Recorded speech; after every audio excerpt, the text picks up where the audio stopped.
गुरु ऐसे विनय दे दे, गुणगान करूं तेरा। इस बालक के सर पे गुरु हाथ रहे तेरा। गुरु ऐसे विनय दे दे, गुणगान करूं तेरा।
मंगलम भगवान वीरो मंगलम गौतमो गणी मंगलम कुंद कुंदार्यो जैन धर्मोस्तु मंगलम मंगलम स्थूल भद्राद्या जैन धर्मोस्तु मंगलम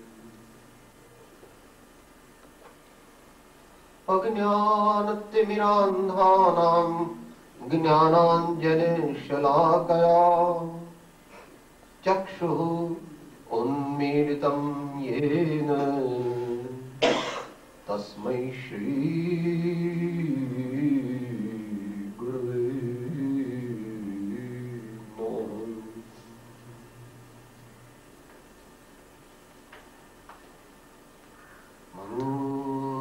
मंगलमय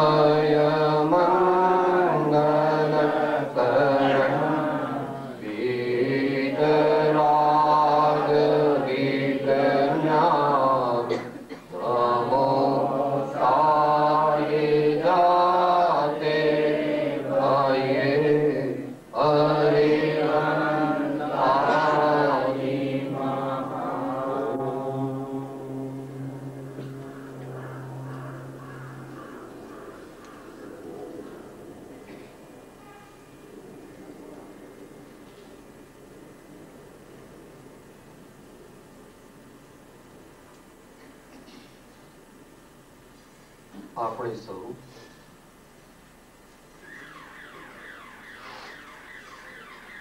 શાંતિ પથના યાત્રી છીએ।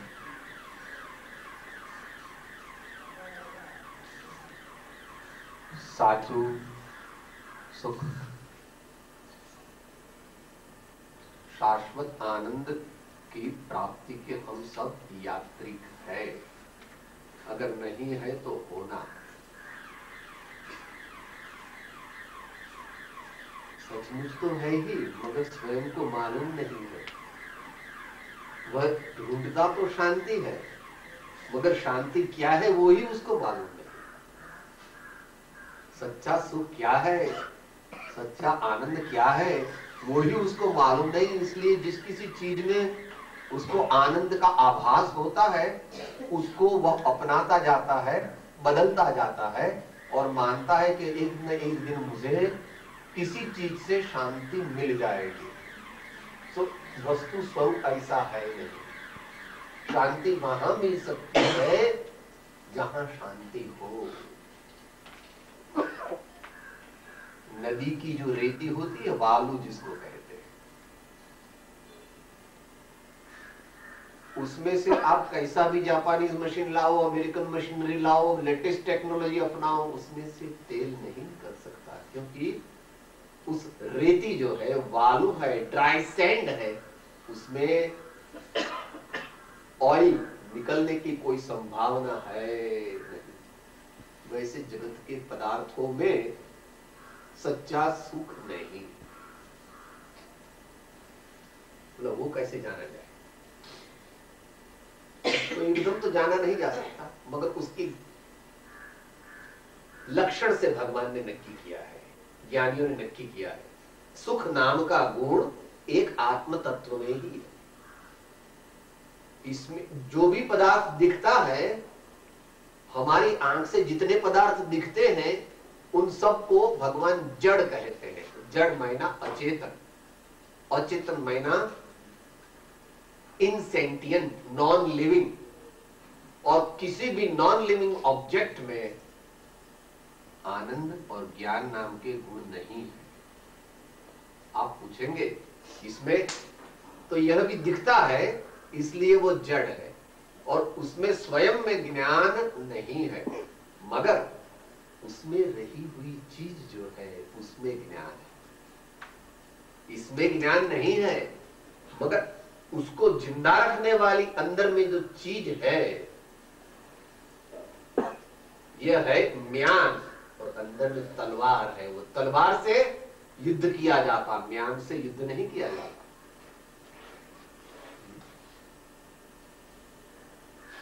आत्मसिद्धि में ये बताया, देह न जाने तेह न जाने न इंद्रिय प्राण, आत्मानि सत्ता वड़े तेह प्रवरते जान।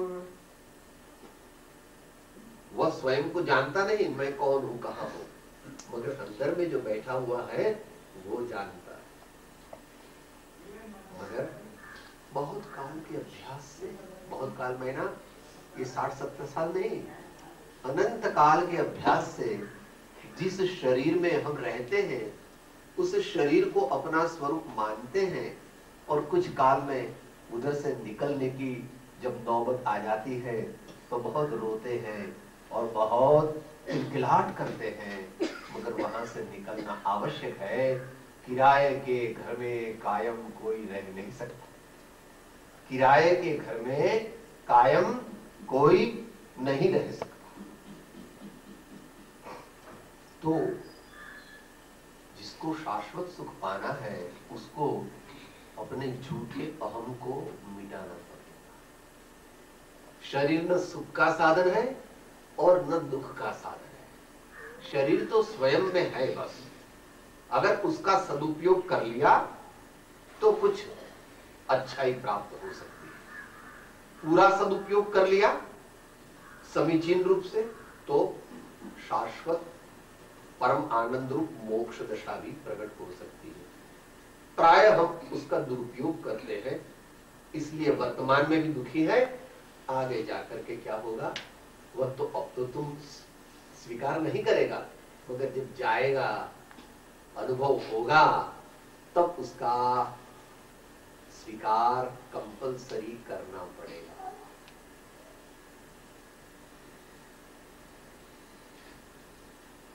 ये दार्शनिक तत्व ज्ञान की बात है, उसमें अभी जाते नहीं है। देह और आत्मा किस प्रकार भिन्न है। देह मायना हमारा कवर, देह मायना हमारा रहने का स्थल, हमारी रहने की जगह, और हम मायना जो सोचता है।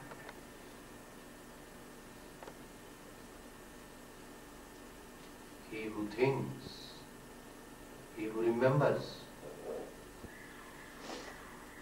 he who gives judgment, he who discriminates, he who experiences the pain and the pleasure, the cold and the hot. That element is our true self. That element is our true self. वो हमारा स्वरूप। उसको पाने के लिए झूठ अहम को छोड़ना पड़ेगा और सत अहम को स्वीकार करना पड़ेगा। झूठ अहम को छोड़ना पड़ेगा। मैंने इसमें जो ममत्व हो गया है, ये मैं हूं, ये मैं हूं, और सच अहम मैंने जो अपना शुद्ध बुद्ध स्वरूप है, जो नोअर है, थिंकर है, सीयर है, उसको स्वीकार करना। दुनिया में तो आप ऐसा करते हैं, दुनिया में आप ऐसा करते हैं, आप बहुत बड़े खानदान है, दुनिया के भी बड़े आदमी हैं, आपकी लड़की की शादी हो गई और उसका बार बार वहां से फोन आता है, पापा मुझे अच्छा नहीं लगता है, पापा मुझे इधर अच्छा नहीं लगता है, आप भाई को भेजो और मैं वापिस आना चाहता हूं। तो आप क्या करते हैं? बेटा अभी आएगा, भाई आएगा, मुझे थोड़े दिन उधर ठहर जा तू, मगर मुझे अच्छा नहीं लगता। अरे भाई अच्छा नहीं लगे तो भी वहां रहना जरूरी है। अगर तुझे अच्छा नहीं भी लग रहा तो भी वहां ही तेरा रहना जरूरी है। इसमें तेरे श्रेय की बात है, इसमें तेरे कल्याण की बात है। यहाँ पर अब तू ज्यादा रह नहीं सकती, आना 1-2 महीने रह जाना। मगर तो आप क्या करते हैं? उसकी सुखाकारी के लिए उसको जो ममत्व तुम्हारे घर में हो गया है, भाई बहन से, माता पिता आदि रिश्तेदार से हो गया है, उनसे जो अहम हो गया उसको छुड़वाते हैं और नया अहम जो उसका सही घर है उसमें आप कहते हैं कि तुम्हारे ससुरा की, सासू जी की, वर की, जेठ की, देवर की, सबकी अच्छी सेवा करो और धीरे धीरे धीरे तुमको उधर अच्छा लग जाएगा। आप ऐसा करते हैं कि शादी होने के बाद अपने घर का अहम झूठ है, उसको छुड़ा करके जो उसके ससुराल का अहम है उसमें उसका दिल आप जुटवाते हैं, जुड़ाते हैं। तो वैसे हमारी बात है।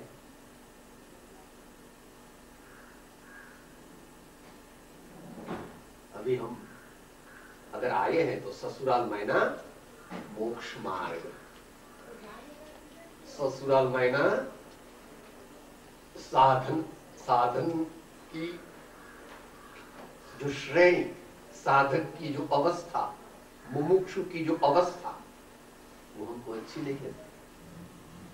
हमको सादा जीवन अच्छा नहीं लगता, मौन रखना अच्छा नहीं लगता, समय समय पर प्रार्थना भक्ति करना अच्छा नहीं लगता। हमको खाना पीना बहुत अच्छा लगता है, नए नए कपड़े पहनना, घूमना, संगीत सुनना। संगीत में ना ये दुनिया का संगीत सुनना क्या, और दुनिया के काम करना वो बहुत अच्छा लगता है। मगर अभी भाई ने पद बताया, ले लो प्रभु का नाम और छोड़ो दुनिया का काम। छूटता तो नहीं मगर कम तो कर सकते हैं। कम से कम 3 घंटा समय तो 30 साल की उम्र के बाद निकालना चाहिए। कम से कम 30 साल की उम्र के बाद 3 घंटे अपने लिए निकालने चाहिए। उसका आयोजन आपको स्वयं करना है। सुबह में ज्यादा टाइम निकालो, दोपहर को निकालो, रात को निकालो या मध्य रात्रि को निकालो। There is not to question why, there is but to do and die.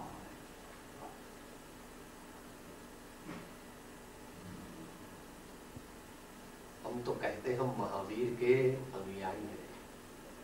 हम कहते हैं क्या? महावीर के हम अनुयायी हैं, ऐसा कहते हैं। तो महावीर के अनुयायी को क्या करना चाहिए? आनंद जी अपने को कहते हैं, बोलिए आप। वीर जी ने चरणे लागो, वीर पणो ते मांगू रे।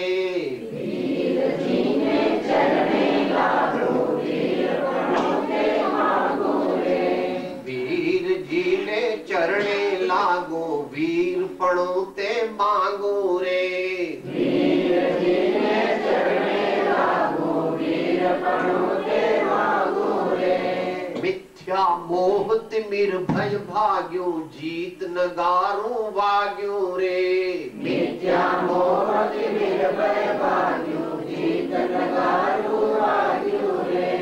मिथ्या मोह तिमिर भय भाग्यो, जीत नगारू वाग्यो रे। मिथ्या मोह तिमिर भय भाग्यो, जीत नगारू वाग्यो रे। वीर जी ने चरणे लागो, वीर पणो ते मांगो रे। वीर जी ने चरणे लागो, वीर पणो ते मांगो रे। व्यवहार न्याय भी यह कहता है कि जिसके पास जो चीज होती है उसके पास से उस चीज की हम उपलब्धि कर सकते हैं, प्राप्त कर सकते हैं। महावीर भगवान या ऐसे जो जो भी महान आचार्य या संत हुए, वे कैसे थे? बहुत बल, बल माना यहाँ शारीरिक बल ऐसा नहीं समझना, संकल्प बल, संकल्प बल, विल पावर जिसको आप कहते हैं, वैसा हमें डेवलप करना पड़ेगा धीरे धीरे, सत्संग के माध्यम से, सद्वांचन के माध्यम से और सद्विचार के माध्यम से। और इसके लिए हमको अपना जो ये अहम है, जो अपने को अपने सब में अहम है, बहुत कुछ कॉन्शियस माइंड में भी है और बहुत कुछ सबकॉन्शियस माइंड में भी है। बहुत कुछ सबकॉन्शियस माइंड में भी है और इससे बहुत ज्यादा सबकॉन्शियस माइंड में भरा हुआ है। बाहर से तो हम बहुत अच्छे लगते हैं, ऐसी विनय भी संतों की कर लेते हैं, भगवान की पूजा भी कर लेते हैं, मगर अंतर में हमारे इतना अहम का अभाव होता नहीं। तो इसके लिए भगवान के शरण में जाना, गुरुओं के शरण में जाना, धर्म की शरण में जाना, यह सब परंपराओं में है। जैन परंपरा में विशेष है। अभी मंगलाचरण बताया आपको, चत्तारि शरणं पवज्जामि, अरहन्ते शरणं पवज्जामि, सिद्धे शरणं पवज्जामि, साहु शरणं पवज्जामि, केवले प्रणतो धम्मं शरणं पवज्जामि। I take refuge at the lotus feet of Lord Arihant, भगवान सिद्ध, श्री साधु भगवान और उनका जो धर्म। इस प्रकार अपने अहम को मिटाने के लिए यहाँ पर एक छोटा सा पद है, एक एक कड़ी बोलेंगे। अब सौंप दिया इस जीवन को, अब सौंप दिया इस जीवन को, भगवान तुम्हारे चरणों में, भगवान तुम्हारे चरणों में। मैं हूँ शरणागत प्रभु तेरा, मैं हूँ शरणागत प्रभु तेरा, रहो ध्यान तुम्हारे चरणों में, रहो ध्यान तुम्हारे चरणों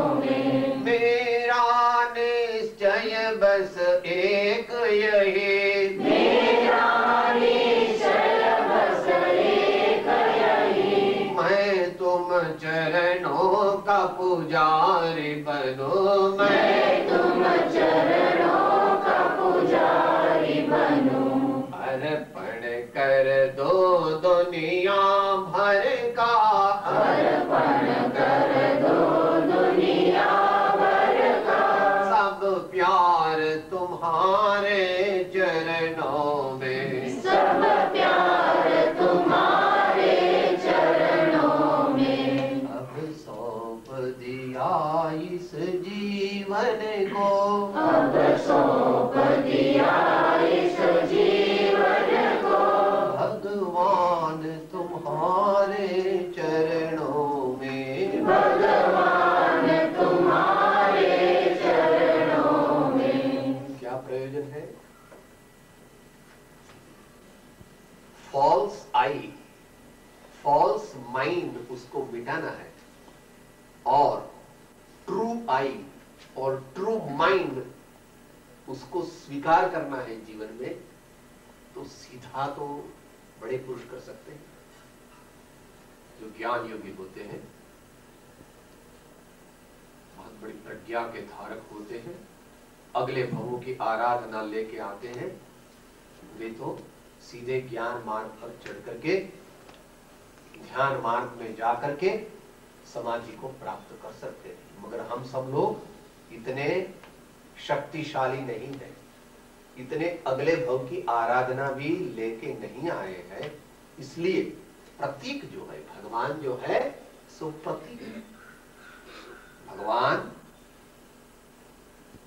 पूर्ण ज्ञान और पूर्ण आनंद के प्रतीक है, और ऐसा ही पूर्ण ज्ञान और पूर्ण आनंद हमारे में पोटेंशियली अभी भी पड़ा है। जैसा भगवान ने प्रकट किया वैसा अप्रगट रूप में हमारे अंतर में पड़ा है, मगर हम सीधा वहां नहीं पहुंचते हैं। इसलिए कहते हैं कि अब सौंप दिया इस जीवन को भगवान तुम्हारे चरणों में।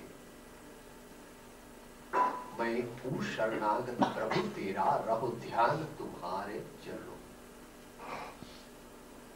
मॉडर्न साइकोलॉजी ने यह प्रूव कर दिया है कि जो व्यक्ति जिस चीज का बुद्धिपूर्वक समझपूर्वक ध्यान करती है उसके जैसी वो हो जाती है।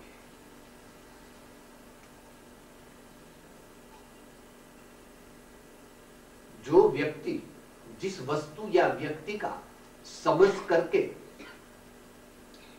ठीक तरह से बार बार स्मरण करती है, ध्यान करती है, वह व्यक्ति उस ध्येय के अनुरूप हो जाती है। इसी में ध्यान के विज्ञान का रहस्य छिपा हुआ है। भगवान का ध्यान क्यों करना? भगवान का ध्यान क्यों करना? आप पूछेंगे भगवान का क्यों ध्यान करना है? हमको भगवान का ध्यान नहीं करना है।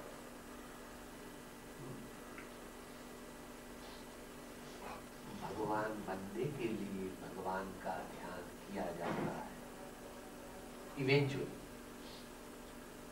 भगवान बनने के लिए भगवान का ध्यान किया जाता है, मगर वह बात 1, 2, 5, 10 दिन में बनती नहीं। दीर्घकालीन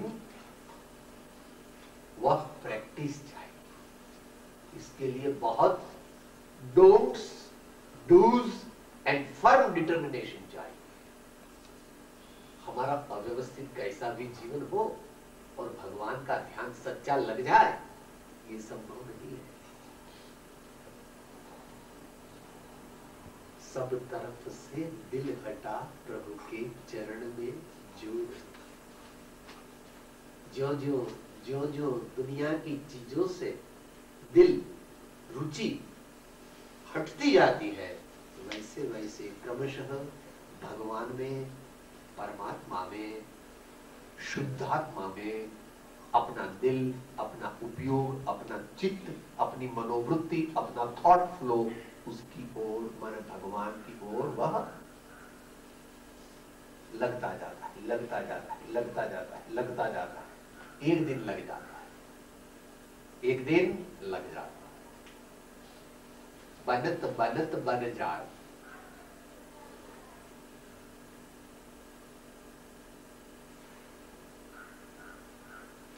अभ्यास और वैराग्य, वैराग्य और अभ्यास, अभ्यास और वैराग्य, वैराग्य और अभ्यास, ऐसे परमात्मा पद की प्राप्ति होती।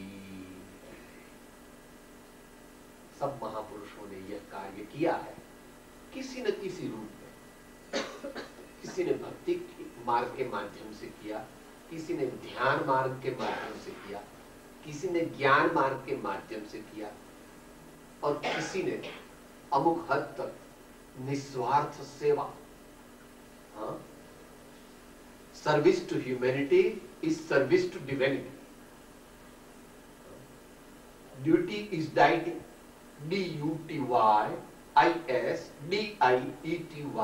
ऐसा करके कई लोगों ने अपने जीवन को आगे बढ़ाया।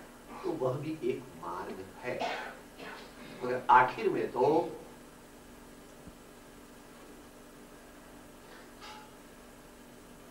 अपने हृदय मंदिर में जो जड़हड़ ज्योति स्वरूप चैतन्य है,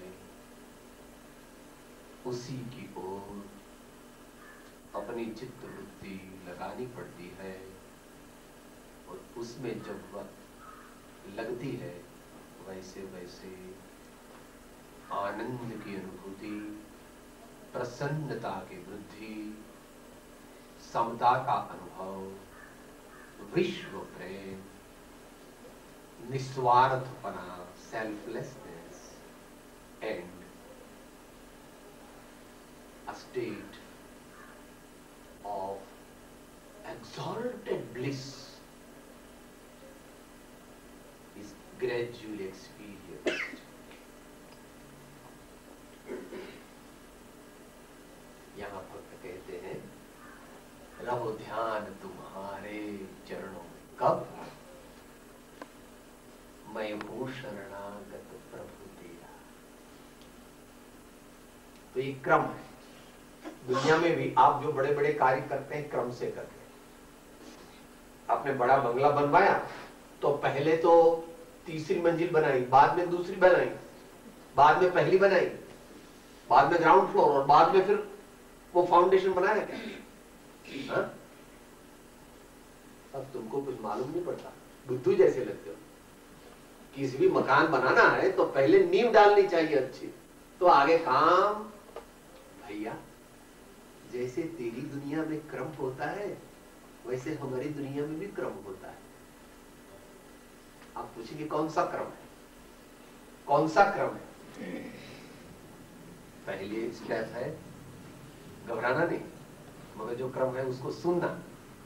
डरने से काम नहीं होता, धीरज से काम होता है, समझ से काम होता है। उदास हो हम, ये फर्स्ट है। उदास हो हम, जिसको दुनिया की चीजों का बहुत लगाव है, too much attraction of worldly objects and worldly personalities, उनके लिए शाश्वत आनंद के मार्ग की कोई संभावना नहीं, क्योंकि उसका दिल उन चीजों में उलझा रहता है सदैव, always under tension and restless, he is entangled in those प्रपंच ऑब्जेक्ट्स, प्रपंचमय ऑब्जेक्ट्स। पहला स्टेप क्या है? उदास। और इसके लिए सत्संग की जरूरत है।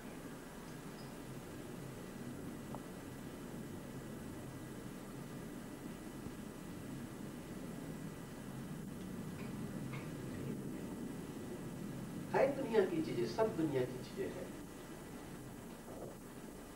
लड़के हैं, बंगले हैं, मोटर है, बड़ी इज्जत है, बड़ी इंडस्ट्री है, बड़ा सब चलता है, उसमें मेरा कुछ लगाव नहीं है, इसमें मेरा स्वामीपना नहीं है।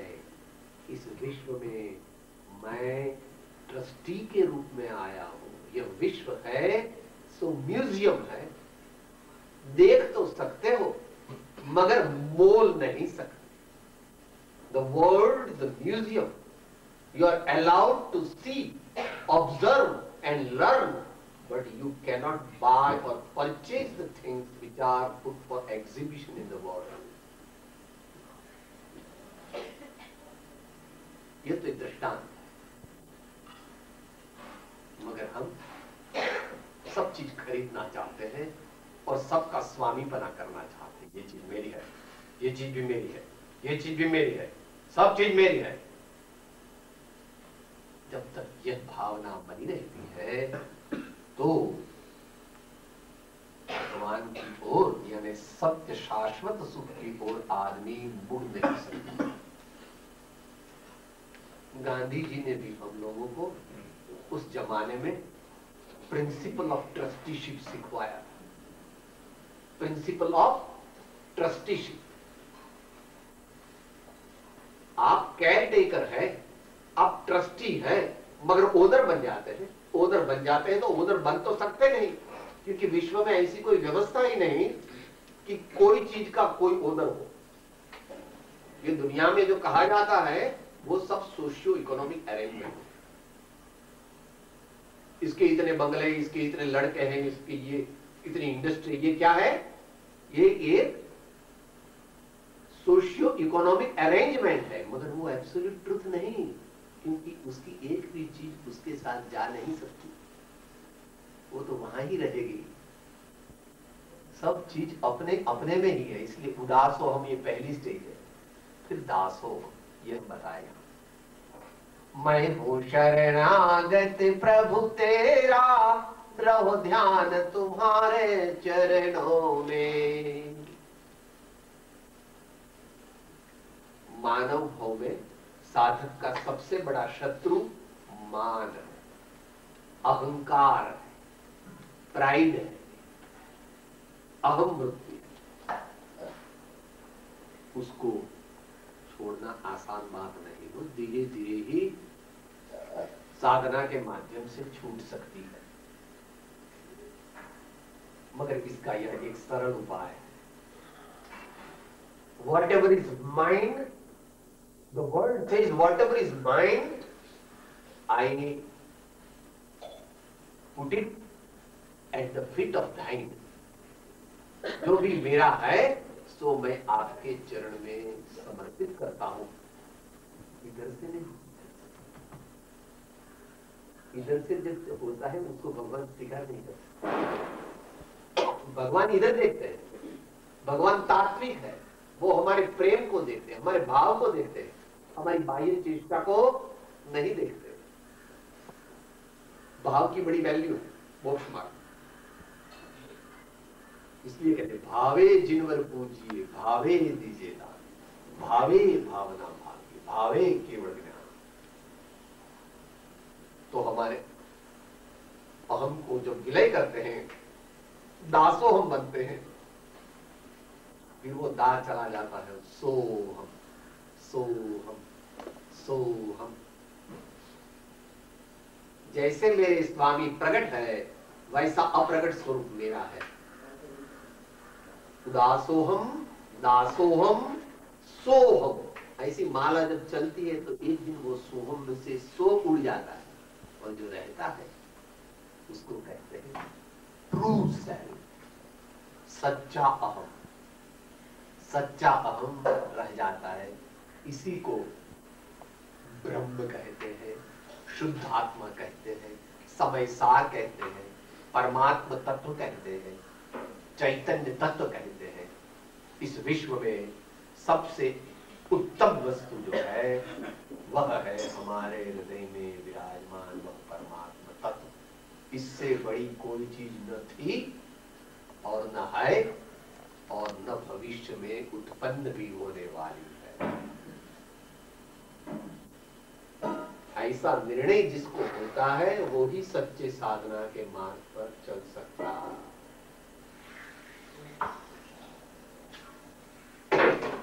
बस ऐसा निश्चय किया है, मेरा निश्चय बस एक यही मैं तुम चरणों का पुजारी बनूं, अर्पण कर दूं दुनिया भर का सब प्यार तुम्हारे चरणों। तो ये थोड़ा कठिन है, धीरे धीरे होता है। जिसका जहां प्रीति कहां होती है, जिसकी प्रतीति होती है, प्रीति, स्मृति और प्रतीति, ये तीनों इंटरडिपेंडेंट है। प्रीति, स्मृति और प्रतीति, जहां जिसका प्रेम है वहां उस बात की वहां उसको बार बार स्मृति होती है, और बार बार स्मृति होती है तो उसकी श्रद्धा दृढ़ होती है, और बहुत स्मृति होने से उसमें तल्लीनता आ जाती है। तो भगवान से भगवान का स्वरूप जानना चाहिए, और फिर बार बार उसका स्मरण करना चाहिए। यहां पर कहते हैं, अर्पण कर दूं दुनिया भर का सब प्यार तुम्हारे चरणों। तो कठिन कार्य है, अच्छा हमको नहीं लगता, फिर भी जो हमारा प्रेम अभी दुनिया के पदार्थों में है, उस पल्ले में से उठा करके उस पल्ले में डालना पड़ेगा। यहां से उठा करके वो प्रेम इस पल्ले में डालना पड़ेगा, तब जाकर के काम धीमे धीमे होगा।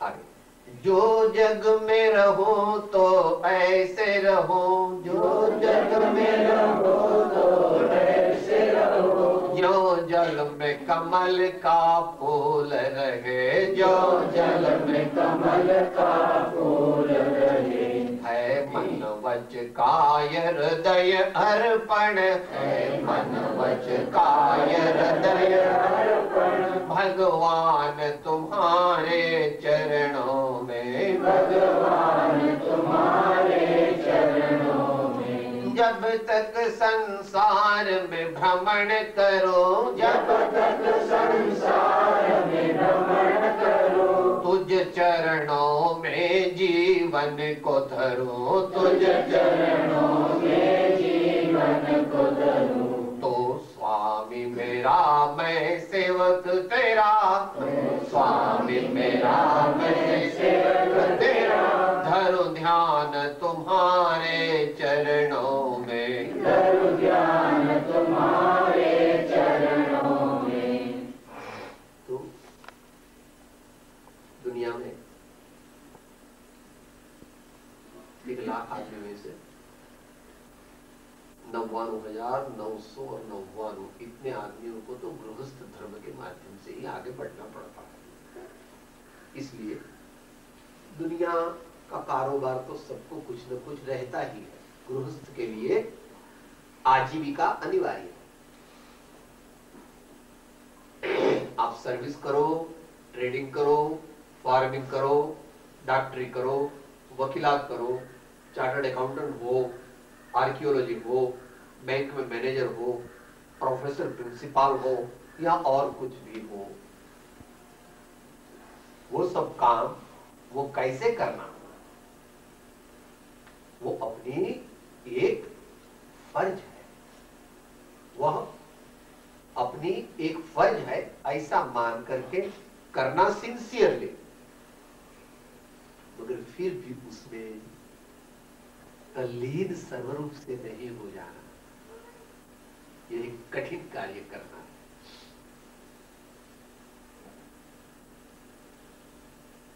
कर्म तो योग्य रूप से करना, मगर उसकी फलाशक्ति में लिप्त नहीं होना। कर्म तो करना मायना सामान्य मनुष्य के लिए कर्म करना आवश्यक है, उसको करना ही पड़ता है, मगर उसमें लिप्त न हो जाना। इस प्रकार गीता का ये संदेश है। कर्मण्येवाधिकारस्ते मा फलेषु कदाचन, अनासक्त कर्मयोग। इसका यहां दृष्टांत देते हैं। बड़ा तालाब है, उसमें कमल खिला है। कोई पूछेगा कि देखो कमल तालाब में है, तो आचार्य कहते हैं कमल तालाब में है भी और कमल तालाब में नहीं भी है। कमल तालाब में है भी और कमल तालाब में नहीं है। जो पहले वाला कहता है बोली देखता है, देखो देखो, और तुम बोलते हो नहीं है, क्या बात है, तुम्हारा कुछ दिमाग ठीक नहीं है, कमल तालाब में ही है। भैया कमल तालाब में है मगर पानी उसको बाह्य बाह्य छूता है। उठा लो, ऐसा करो, देखो कहां है तालाब का पानी, उसको चिपका नहीं है, पानी अंदर गया नहीं, पानी उससे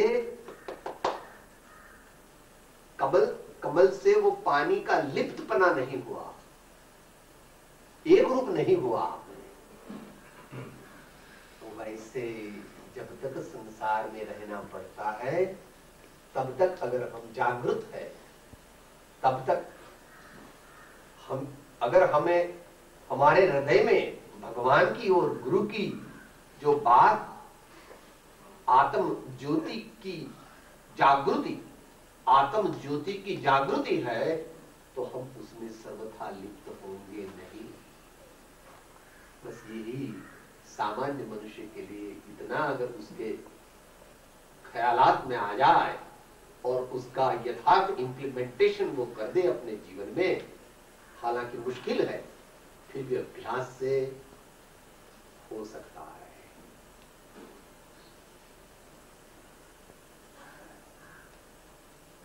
आनंद जी महाराज हुए हैं आज से करीब करीब 350 साल के पहले। उन्होंने जो पद बनाया है उसमें ऐसा दृष्टांत दिया है। गौवा जंगल में चरने के लिए जाती है, मगर घास खाते खाते भी बार बार उसकी दृष्टि अपने बछड़े पर है जो घर में रख करके आई है। पनिहारियां पानी भर करके स्तर पर लगाती है और बातें बहुत करती है, मगर उसका ख्यालात रहता है कि मेरा जो ये पानी का घड़ा नीचे न गिर जाए। वैसे हमें भी जीवन में कार्य करते वक्त भी, कार्य करते करते भी बार बार अपनी दृष्टि अपने चैतन्य तत्व पर रखना आवश्यक है। इसके लिए गुरुगम से जो हृदय मंदिर में चैतन्य देव है उसका परिचय करना चाहिए, उसकी जानकारी, उसका परिज्ञान, उसकी सही समझ ये करनी चाहिए।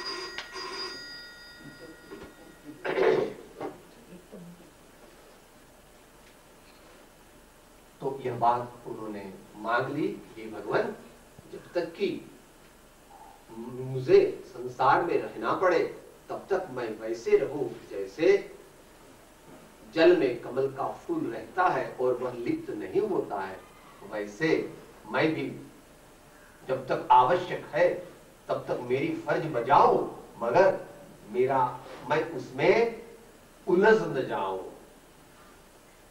एंटेंगल न हो जाऊं, लिप्त न हो जाऊं, चिपक न जाऊं, ऐसी प्रार्थना कहते हैं। और अभी अंत मंगल में कहते हैं,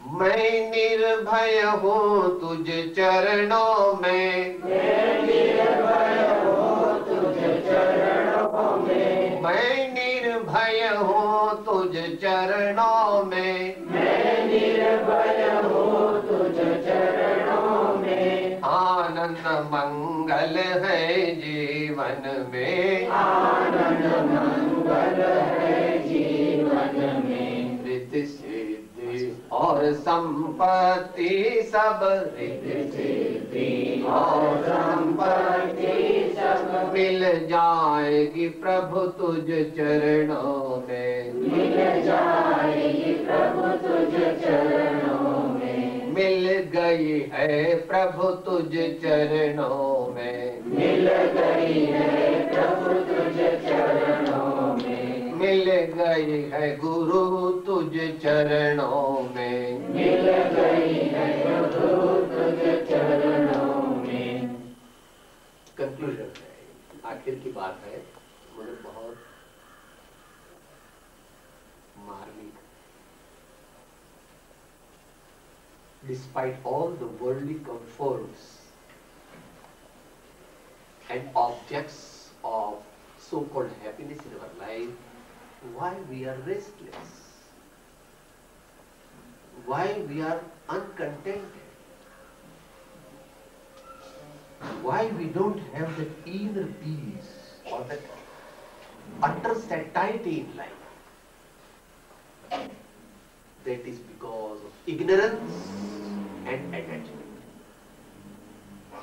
जब तक अपने स्वरूप का ज्ञान नहीं है और जब तक दुनिया की चीजों में हम आसक्त है, तब तक अंदर में जो है चैतन्य, उस पर भरोसा नहीं होता, उसका अनुभव नहीं होता। वितराग दर्शन में, जैन दर्शन में सम्यक दर्शन करके जो बात बताई है, तत्वों की यथार्थ श्रद्धा परमार्थ रूप से, उसके 8 अंग बताए, 8 अंग बताए। उसमें पहला अंग निशंकित्व, और निशंकता से निर्भयता उत्पन्न होती है, निशंकता से निर्भयता उत्पन्न होती है, और निर्भयता से आगे जाकर के निसंगता उत्पन्न होती है, और निसंगता पूर्ण होती है, उसी का नाम मोक्ष है। निशंकता मायना कंप्लीट डाउटलेसनेस और firm enlightened belief, firm enlightened belief. वह जब तक आत्मा का अनुभव नहीं होता, तब तक परमार्थिक श्रद्धा नहीं होती, और जब वह हो जाती है,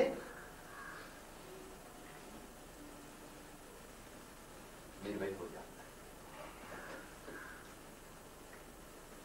दुनिया में बहुत भय है, मगर सबसे बड़ा भय है मृत्यु का।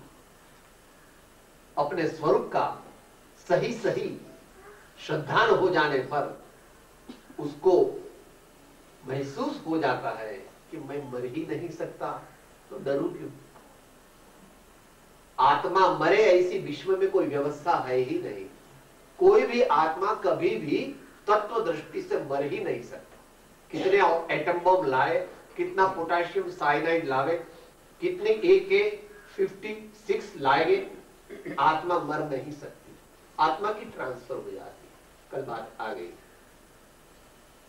तो निशंकता से निर्भयता आती है, और निर्भयता से फिर आगे की साधना जो महापुरुषों ने की, तीर्थंकर आदि ने और महान पुरुषों ने।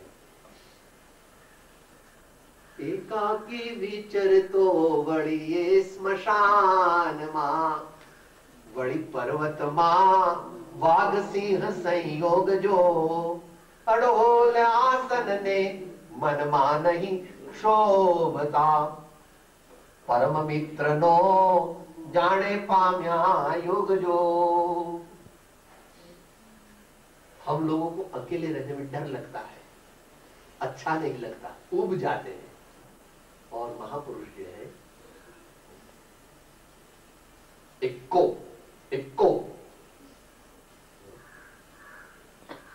भगवान महावीर जो चले तो लोगों ने क्या कहा? जाशो मां प्रभु पंथ विकट छे, झेर भर्यो एक नाग निकट छे, हाथ जोड़ीने विनवे वीरने, हाथ जोड़ीने विनवे वीरने, लोक बधा भय पामी। महाभयंकर ए मार्ग मां विचरे महावीर स्वामी। महाभयंकर ए मार्ग मां विचरे महावीर स्वामी। नाग को वो अपना मित्र मानते हैं। उनके रोम रोम में सब जीवों के प्रति पूर्ण प्रेम है। हालांकि उतना बड़ा महापुरुष वर्तमान में होना बहुत कठिन है, यानी असंभव है, मगर यहां तो हम समझने के लिए कहते हैं कि उनके जैसा हमको भी एक दिन होना पड़ेगा। बाह्य में नहीं, अंतर में। उनके जो तीर्थंकर होते हैं, उनके बड़े बड़े पुण्य का उदय होता है। निर्भयता, निशंकता, निर्भयता और निसंगता। Aptitude for staying alone and uniting with the divine in the heart. बस किसी को ध्यान आगे आगे ध्यान से फिर समाधि, और समाधि भी बार बार निर्विगत समाधि से फिर निर्बीज समाधि होकर के कैवल्य दशा प्रकट हो जाती। इसलिए वे जब कहते हैं रिद्धि सिद्धि और संपत्ति सब मिल जा गई प्रभु तुझ चरणों में, तो दुनिया के लोगों को सच्चा भंडार कहाँ है वो मालूम नहीं, इसलिए दुनियावी विविध प्रवृत्ति करते हैं। जब मालूम पड़े, जैसे जैसे मालूम पड़े कि दुनिया का सबसे बड़ा भंडार मेरे अंदर में ही भरा है, तब फिर उसकी दृष्टि बदलती, एकदम जीवन परिवर्तित नहीं हो जाता। ऐसा जो व्यक्ति है वह खेडूत भी हो सकता है, वह क्लार्क भी हो सकता है, वह प्रोफेसर भी हो सकता है, वह गृहिणी भी हो सकता है, वह और भी हो सकता है, मगर उसका दिल जो है वो दिल भी हो जाता है। उसका इनर पर्सनालिटी जो है वो सबलाइम हो जाती है। उसमें से जो स्वार्थ और विकारों की एकदम कमी हो जाती है, उसका जीवन दिव्यता से भर जाता है और क्रमशः क्रमशः फिर वो परमात्मा पद को पाता।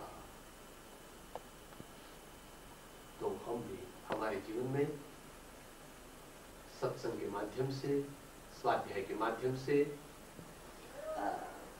सुविचार, नोबल थॉट्स, प्योर थॉट्स, इसके माध्यम से हमारे जीवन को दिव्य बनावे और मनुष्य भोग को सफल करके परम शांति का अनुभव करे और अल्प काल में परमात्मा की प्राप्ति करे। यही हमारी सबकी भावना होनी।